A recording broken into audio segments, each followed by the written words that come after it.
जब लड़की के शादी होला, कन्यादान के टाइम में जब पापा के साथ में जब पापा जी जांग पे बैठा के लड़की के कन्यादान देले, लड़की रो के पूछत या कि ये पापा जन्म देहनी पोसनी पलनी इतना सियान कैनी, आखिर कौन ऐसन बात बा कि रउआ अपना करेजा के टुकड़ा के निकाल के केहू और के सौंपतानी। लड़किया रो के पापा से पूछत या कि ये पापा कि अरे काहे लागी ये पापा अरे पोखरा खोनवानी, काहे के बनौले बानी घाट है, कि अरे काहे लागी ये पापा बेटी जनमवानी, खोजनी दामाद। पापा जी कहत रहे कि ये बेटी घर के जमाना दुनिया के रीति रिवाज हो, कुछ दिन बाद शादी करे के पड़ेला। पापा लड़किया से रो के कहत रहे कैसे कि अरे माथावा में सोना बेटी पोखरा खोनवानी, हरे सभावा लगावे खाती घाट है, कि अरे दुनिया बसावे खाती बेटी जनमवानी, पौवा पखरेला दामाद है। लड़की रो तरी कह तरी कि ये पापा जी हम जान गईनी कि रउआ काहे शादी करतनी।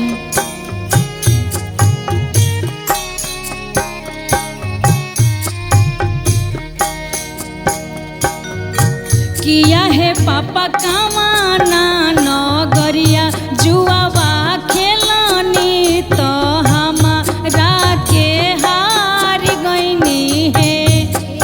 पापा कामाना नगरिया जुआवा खेलानी, तो हमारा के हार गईनी है।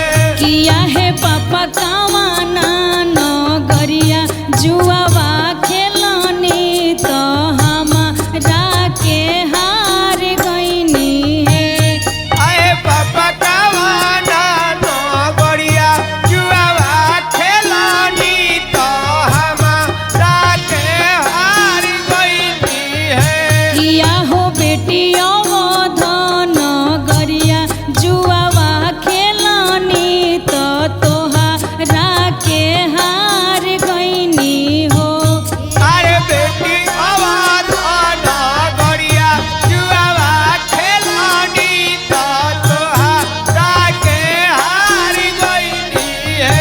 किया हो बेटी अवधन गरिया जुआवा खेलानी, तो तोहरा के हार गईनी हो। आए बेटी आवाज नगरिया जुआवा खेलानी, तो तोहरा के हार गईनी है। किया हो पापा गईया बछरुआ काहे ना हरनी, तो हमारा के हार गईनी हो।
आप सभी के मध्य में समाज की सभी बेटियों के लिए गीत प्रस्तुत है। बेटियां क्या होती हैं, बेटियां सभी के जीवन में कितनी महत्वपूर्ण है, इस भजन के माध्यम से आप सभी श्रवण करिएगा। कुछ समाज में बेटियां कहती हैं हम बेटों से बड़े हैं, आगे हैं, या बेटों से बराबरी करती हैं। तो जो ऐसी मानसिकता, जो ऐसी सोच रखती हैं, उन बेटियों के लिए कहना चाहेंगे कि बेटियों की बेटों से बराबरी कभी हो ही नहीं सकती, क्योंकि कहते हैं कि बेटे भाग्य से पैदा होते हैं, लेकिन जो बेटियां होती हैं वो सौभाग्य से पैदा होती हैं। और बेटियां अगर इस संसार में बेटियां ना हो तो बेटे कभी संसार में नहीं आ सकते। तो बेटियों की कोई बराबरी ही नहीं है किसी से। कहते अगर लक्ष्मी की आवश्यकता हो, आपको धन की आवश्यकता हो, तो आपको लक्ष्मी मैया की पूजा करनी पड़ती है। विद्या की आवश्यकता हो तो माँ सरस्वती की पूजा करनी होती है। हर तरफ से आप देखें तो बेटियों बिना ये संसार पूरा अधूरा है। तो कहते हैं कि माई के दुलार बेटी, बाबूजी के प्यार बेटी, दोनों कुल सिंगार बेटी, नैहर ससुरार जी। अंगना के बहार बेटी, रुंझुन दुआर बेटी, प्राण के आधार बेटी, शील संस्कार जी।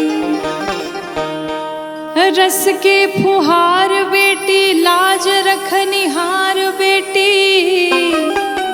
कंचन भंडार बेटी, मधुर संचार जी।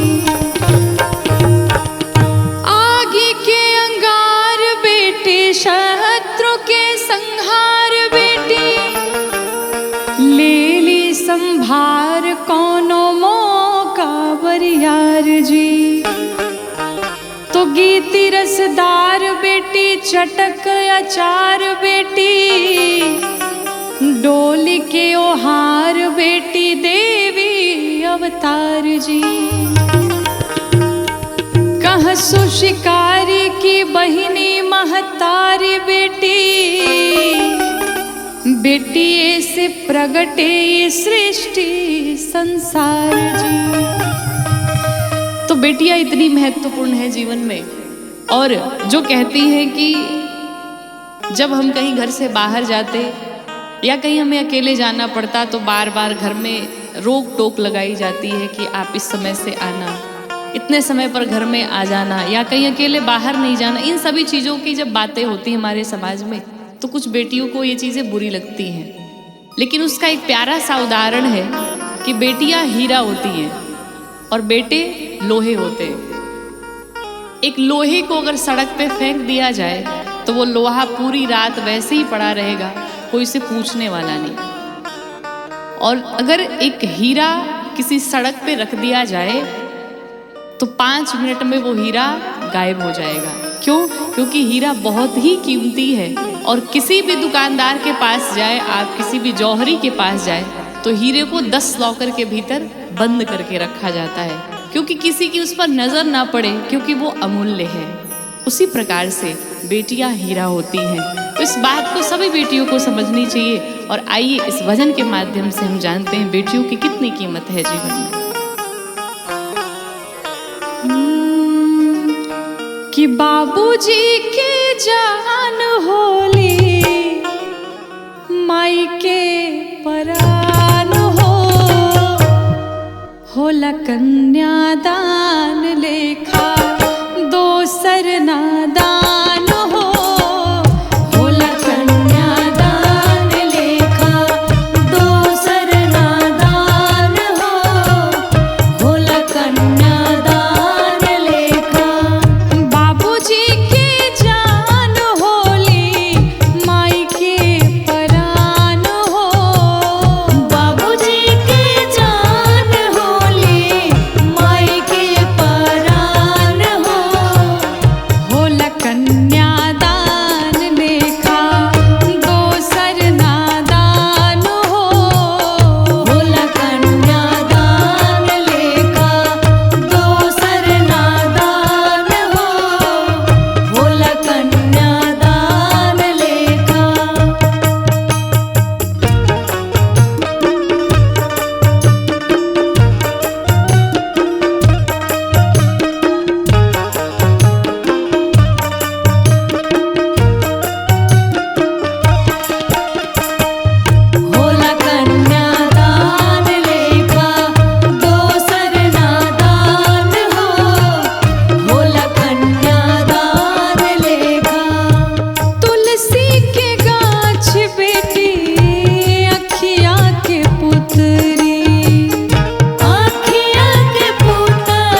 कन्यादान लेखा दोसर नादान हो, होला कन्यादान लेखा दोसर नादान हो, होला कन्यादान लेखा दोसर नादान हो, होला कन्यादान लेखा दोसर नादान हो, होला कन्यादान लेखा।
के को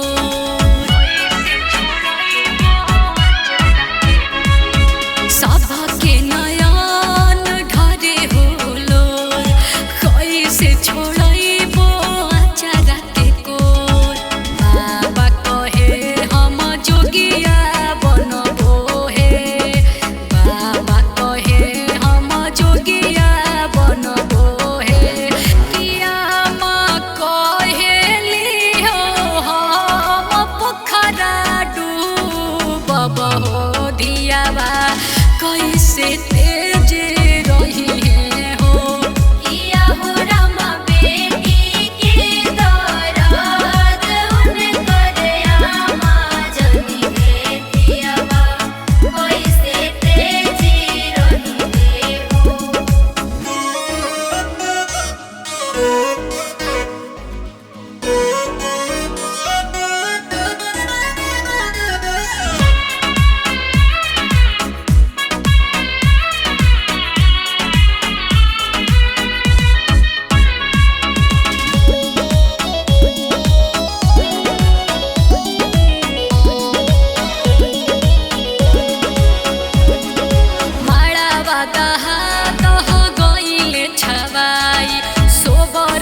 सोना के हरिसिया गड़ाई माड़ावा दहा दह गइले छवाई सोबरन सोना के हरिसिया गड़ाई कवने रे देशवा बियह पुतरिया के कवने रे देशवा बियह पुतरिया के कि हथवा कौनो रे धराई मुसहुकारावा हो धियावा कैसे तेज रही है हो किया हो रामा बेटी के दरद उनकर आमा जनी बेटियावा कैसे तेज रही हो। हो के हो अरे नइखो जानत दुल्हा के बहिन है ई तो अलगी लागत तरी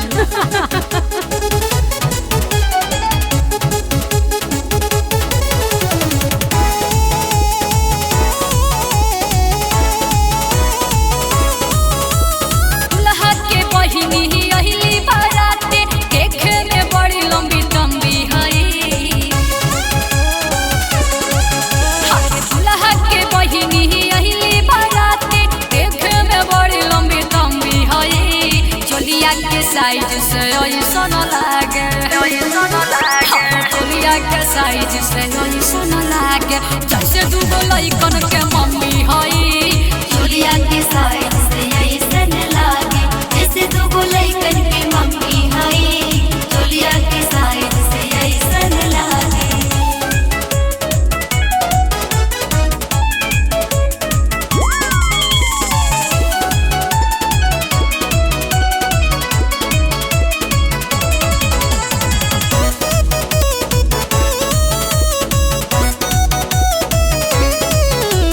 करतारी घूमी घूमी अंग पर दर्शन अंग पर दर्शन हो अंग पर दर्शन लइका निहार करे नहीं के हर छन नहीं के हर क्षण हो नहीं के हर क्षण करतारी घूमी घूमी अंग पर दर्शन लइका निहार तारे नहीं के हर छन काचे उमरिया में हो गई ढीला जैसे करल मौसमी हई काचे उमरिया में हो गई ढीला जैसे करल मौसमी हई चोलिया के साइज से ऐसन लागे चोलिया के साइज से ऐसन लागे जैसे दूगो लइकन के मम्मी हई चोलिया के साइज से ऐसन लागे जैसे दूगो लइकन के मम्मी हई चोलिया के साइज से ऐसन लागे।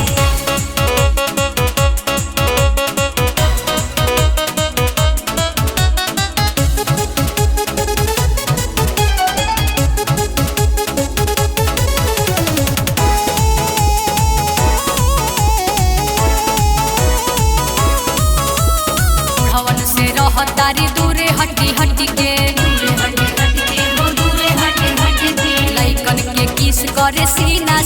सटके सीना से सटके हो सीना से सटके हवन से रह तारे दूरे हटी हटी के लइकन के किस करे सीना से सटके पाड़ी भइल बाड़ी ऐसन मोटा के लागे एकदम निकम्मी होई पाड़ी भइल बाड़ी ऐसन मोटा के लागे एकदम निकम्मी होई चोलिया के साइज से ऐसन लागे चोलिया के साइज से ऐसन लागे जैसे दूगो लइकन के मम्मी होई चोलिया के साइज से ऐसन लागे जैसे दूगो लइकन के मम्मी हई चोलिया के साइज से ऐसन लागे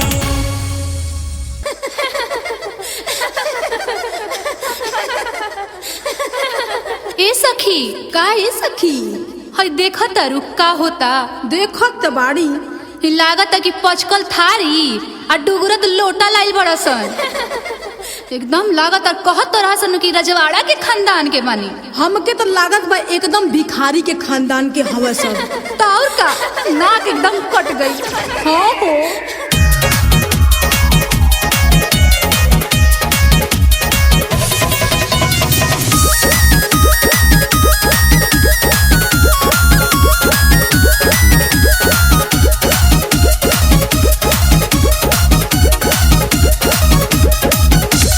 नाही चढ़ावलस टीवी पंखा सखी हो कुलरवा नाही चढ़वलस टीवी पंखा सखी हो कुलरवा ऐसन सुनर दुल्हा के मिलल ऐसन सुनर दुल्हा के मिलल कंजूस सारावा ऐसन सुनर दुल्हा के मिलन कंजूस सारावा अरे ऐसन सुनर दुल्हा के मिलल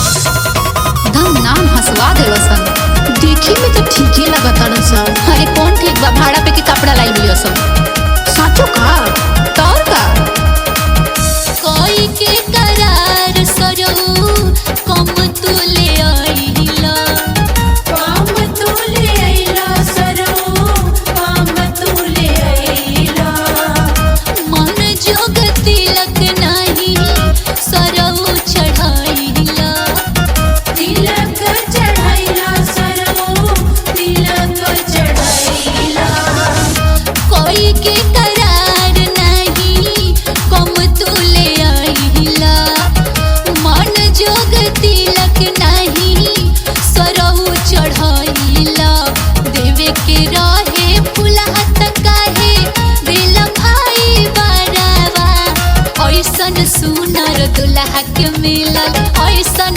सुनर दुल्हा के मिलल कंजूस सारावा ऐसन सुनर दुल्हा के मिलन कंजूस सारावा ऐसन सुनर दुल्हा के मिलल अरे हाँ हो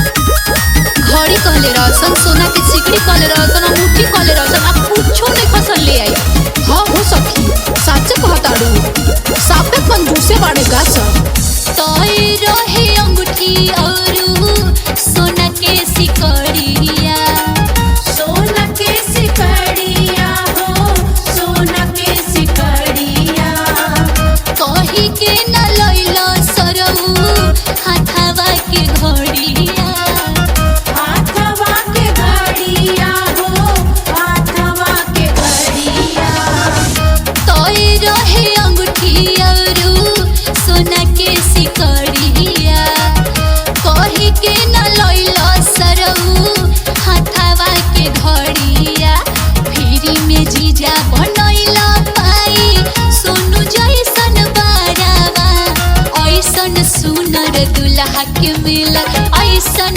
सुनर दुल्हा के मिलल कंजूस सारावा ऐसन सुनर दुल्हा के मिलन कंजूस सारावा अरे ऐसन सुनर दुल्हा के मिलल कविता दीदी हाँ देखो बुढ़वा समधी आइल बाड़े इनका के समधिनिया जवान चाहिए भले अपने बूढ़ बाड़े तो का हो। हाँ अब फरमाइश अगुआ से का करता रे काका कहता रे कि दहेज में सामान कम बेस होई चल जाई। हाँ मकान घर जौन बा तौन पक्का नहीं हो रही तो चल रही तो चल जाए कांचो चल जाई लेकिन का चाहिए मेन में मधु जी बस बता दिया आज समधिन जवान चाहिए बस कहता रे कैसे बतावो कि ना दहेज में सामान चाहिए ना ही पक के मकान चाहिए। सुनी अगुआ महान बाटे के आरमा समधिनिया जवान चाहिए। सुनी अगुआ महान बाटे के आरमा समधिनिया जवान चाहिए। सुनी अगुआ महान बाटे के आरमा समधिनिया जवान चाहिए। ना दहेज में सामान चाहिए ना ही पट के मकान चाहिए। सुनी अगुआ महान बाटे के आरमा समधिनिया जवान चाहिए। सुनी अगुआ महान बाटे के आरमा समधिनिया जवान चाहिए। सुनी अगुआ महान बाटे के एकदम नया पक्का वाला चाहिए ना चाहिए कूलर ना चाहिए एसी मिलस हमार समधी न देसी। मिलस हमार समधी न देसी। मिलस हमार समधी न देसी। ना चाहिए कूलर ना चाहिए एसी मिलस हमार समधी न देसी। मिलस हमार समधी न देसी। मिलस हमार समधी न देसी। बस बरातिया में पान चाहिए समधीन से निशान चाहिए। सुनी अगुआ महान बाटे के आरमा समधिनिया जवान चाहिए। सुनी अगुआ महान बाटे के आरमा समधिनिया जवान चाहिए। बाटे अगुआ महान बाटे के आरमा समधिनिया जवान चाहिए। हंसी हंसी हमरा से खूब बतियावत समधिया समधिन के जोड़ी बनावत। समधिया समधिन के जोड़ी बनावत। समधिया समधिन के जोड़ी बनावत। हंसी हंसी हमरा से खूब बतियावत समधिया समधिन के जोड़ी बनावत। समधी समधिन के जोड़ी बनावत। समधी समधिन के जोड़ी बनावत। और का चाहिए कविता दीदी का हो पातर ना चाहिए मोट चाहिए मोट पहलवान नियर देह चाहिए। अच्छा लिपस्टिक काजल लगा के एकदम श्री देवी हेमा मालिनी एकदम चाहिए। सजी सजावल चाहिए सजी सजावल चाहिए कहत रे समधी कैसे तनी मोट पहलवान चाहिए बल होके बलवान चाहिए। सुनी अगुआ महान बाटे के आरमान समधिनिया जवान चाहिए। सुनी अगुआ महान बाटे के आरमान समधिनिया जवान चाहिए। सुनी अगुआ महान बाटे के आरमान समधिनिया जवान चाहिए। ना दहेज में सामान चाहिए ना ही पट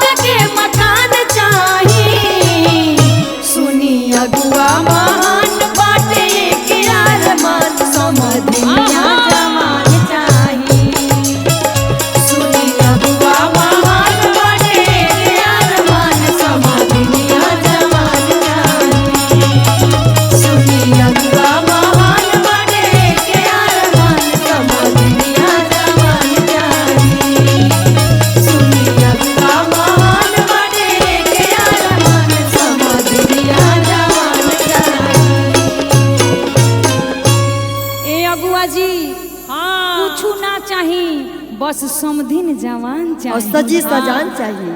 हाँ एकदम जवान चाहिए बुढ़ऊ के। अरे सखी का हो? सब लोग तो आ गइल द्वार पर। अरे देखा न तिलक आ गइल बा। नाश्ता होता उ देखो कितना ले ले बालू नाश्ता अरे के पैक। देखा तारे इतना भात ले ले बा, पूरी ले ले बा, सब्जी ले ले बा, हाँ पूरा भर भर थरिया खाता लो। बाप रे 2 दिन भर के खाना यही जे खा लेता रस। लागत घर से खाने ना मिलेला, बहनिया लोग खाने ना खियावे। भूखाई आई बरस। रसगुल्ला कैसे ठूसता ठूसता हो देखो कैसे ठूसता पीडियारावा। और देखा ना तने रोहित के कितना खाता। और सोनू कैमरा वाला और विजय पैडो वाला 3 पैकेट ले लेबा। अरे 5 गो रसगुल्ला खाते एक ही बार में। और हौ 2 गो लालका 2 गो करी को ले लेबा। अरे हो ललितवा के देखो न, आही बाप चश्मा लगा के आइल बिया।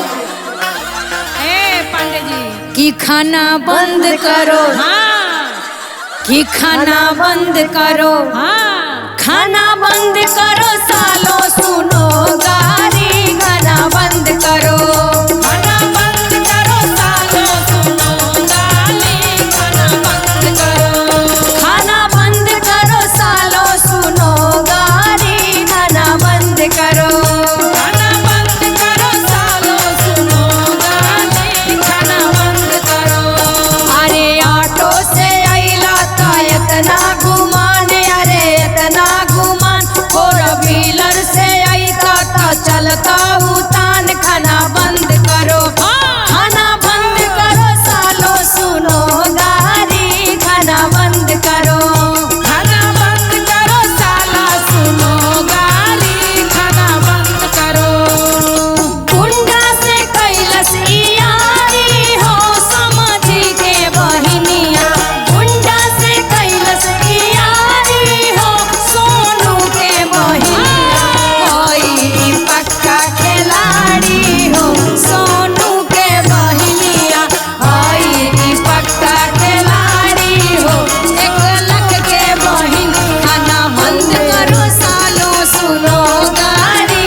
खाना बंद करो, खाना बंद करो सालो सुनो गारी। खाना बंद करो। अरे चौपल पयला त इतना गुमान, अरे इतना गुमान।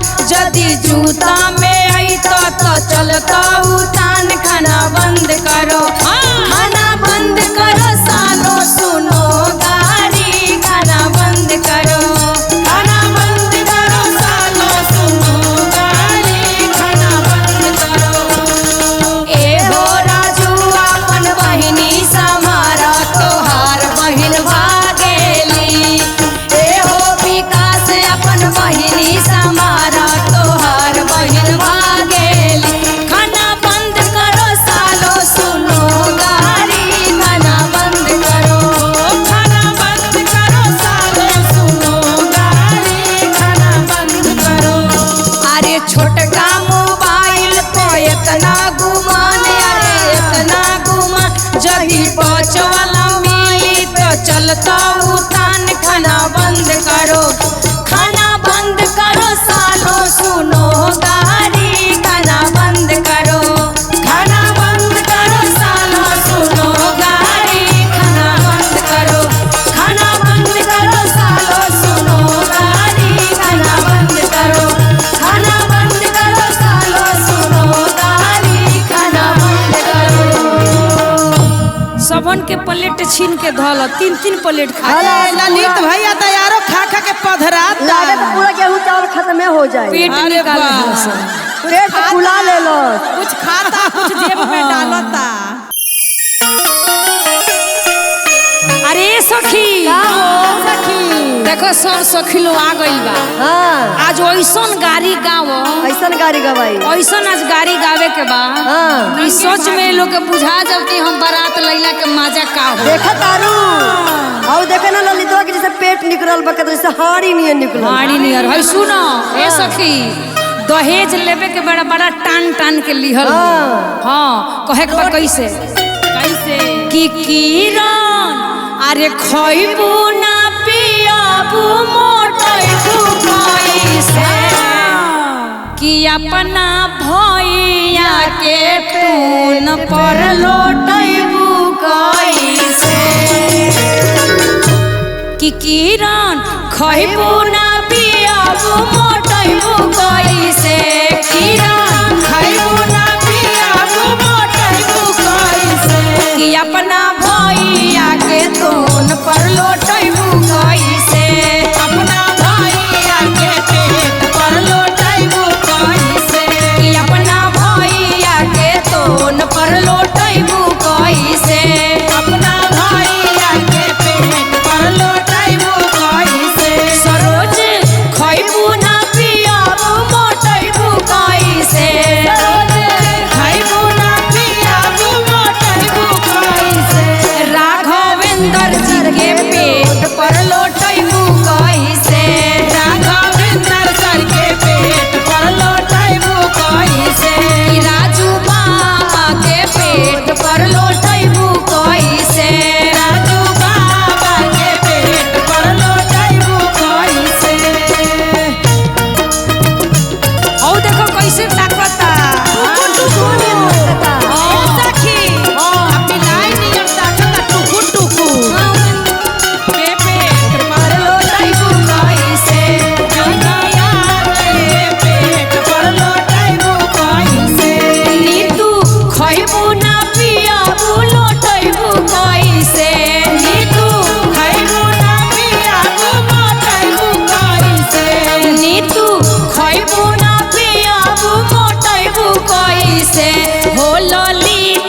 के पेट पर लोटइबू कैसे हो ललित साल के पेट पर लोटइबू कैसे हो रोहितावा के पेट पर लोटइबू कैसे हो ललितावा के पेट पर लोटइबू कैसे ओहो ये संगे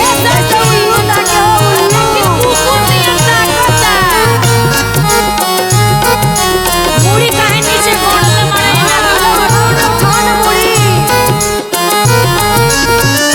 होरी कसावा के पेट पर लोटइबू कैसे 1 लाख भाई के पेट पर लोटइबू कैसे सोनी खइबू ना पियाबू मोटइबू कैसे सोनी खइबू ना पियाबू मोटइबू कैसे गुड़िया खइबू ना पियाबू मोटइबू कैसे गुड़िया खइबू ना पियाबू मोटइबू कैसे कि अपना भैया के पेट पर लोटइबू कैसे कि पीढ़िया रावा के तोन पर लोटइबू कैसे सोनू जा के पेट पर लोटइबू कैसे कविता खइबू ना पियाबू मोटइबू कैसे पूनम खइबू ना पियाबू लोटइबू कैसे तो अपना भैया के तोन पर लोटइबू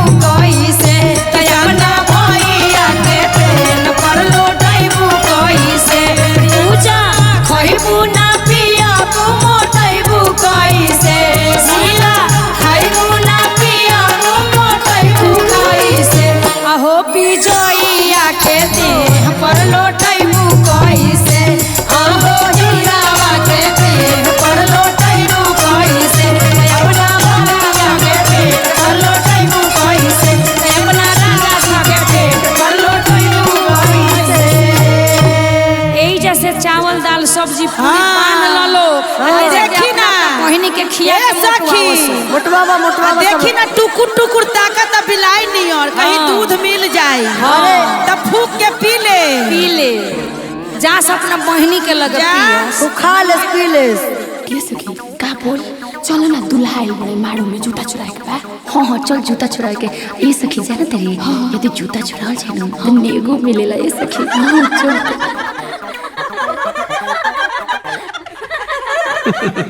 ठीक बा आओ लो हमने के यही जबानी से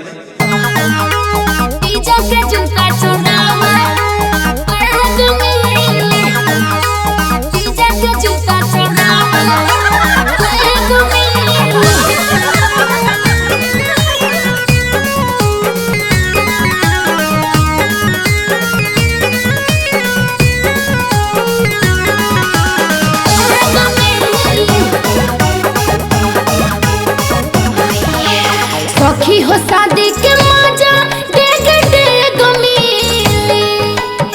सखी हो शादी के मजा डेग डेग मिली तो चल हो जीजा के जूता चोरावे ढेर नेग मिली तो चल हो जीजा के जूता चोरावे ढेर नेग मिली सखी हो शादी के मजा डेग डेग मिली सखी हो शादी के मजा डेग डेग मिली तो चल जीजा के जूता चोरावे ढेर नेग मिली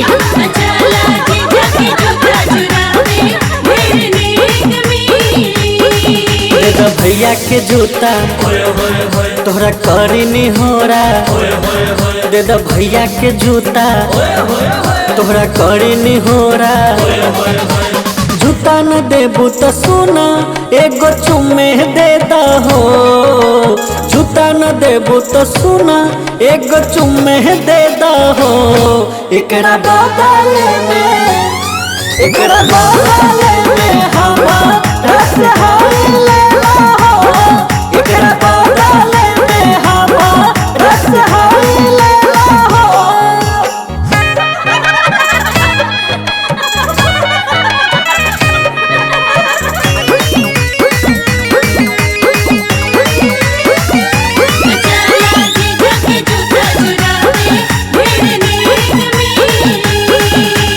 जीजा के भाई बहुत कोनो जोश बड़ो हो जीजा के भाई बहुत कोनो जोश बड़ो हो तो पैसा दे तो नहीं खा अरे दो पैसा तो पैसा दे तो नहीं खा साफे मुख्य जोश बड़ो हो तो पैसा दे तो नहीं खा साफे मुख्य जोश बड़ो हो बोले में भी तो साफे तो खरोस बड़ा हो बोले में भी तो साफे लो खरोस बड़ा हो तो नेगो दे तो नहीं खो जा नेगो दे तो नहीं खो साफे मुख्य जूस बड़ा हो तो नेगो दे तो नहीं खो साफे मुख्य जूस बड़ा हो